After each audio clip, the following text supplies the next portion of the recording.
And the Rhode Island State Police are investigating multiple social media posts showing personal information of Providence police officers. Target 12 confirmed the investigation is looking into a potential cybercrime. 12 News reporter Anita Buffoni joins us now with the latest on the investigation. Anita?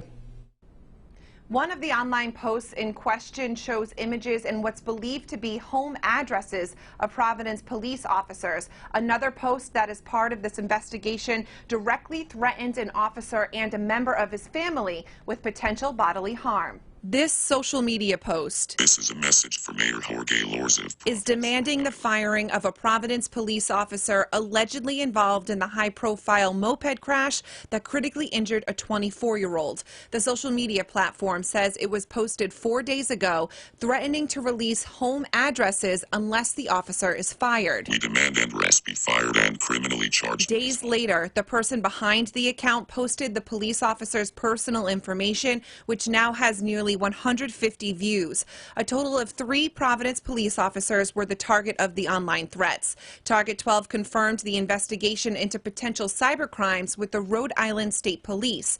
In response, Superintendent Colonel James Manny said, "We take this very seriously, and it is very concerning when anyone is harassed or threatened. It is especially concerning when a police officer is threatened online." Providence Public Safety Commissioner Stephen Parry explained the state police are involved because the officers live outside of the city. City leaders have promised a thorough investigation into the moped crash. Body cam video of the officers involved has been released. However, it does not show the moment of impact. Now, the Providence Police Union is weighing in, saying these posts are intended as a threat to their safety. Hear more from the union's reaction coming up at 6 o'clock. I'm Anita Buffoni, 12 News. First at 6, we're hearing from the head of the police union about online threats against Providence police officers. I'm Shannon Heggie. I'm Mike Montecalvo. Target 12 confirmed state police are investigating social media posts as potential cyber crimes. The posts show personal information of officers and follow the moped crash that injured Jamal Gonzalez. 12 News reporter Anita Buffoni tells us what the president of the union had to say. Anita? Well, Mike and Shannon, head of the Providence Police Union had strong words regarding this incident, saying the social media posts with officers' personal information are intended as a threat on their safety.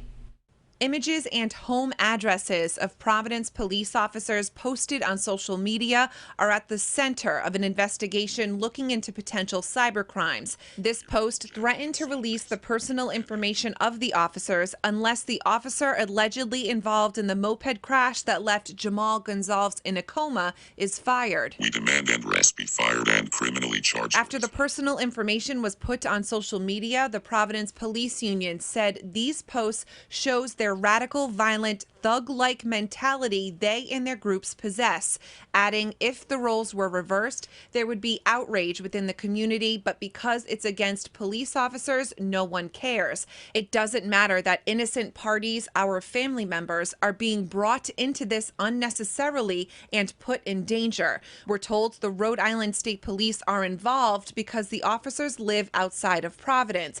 Multiple posts are being looked at as part of this investigation. In addition to showing the home addresses of Providence police officers, another post directly threatens an officer and a member of their family with potential bodily harm.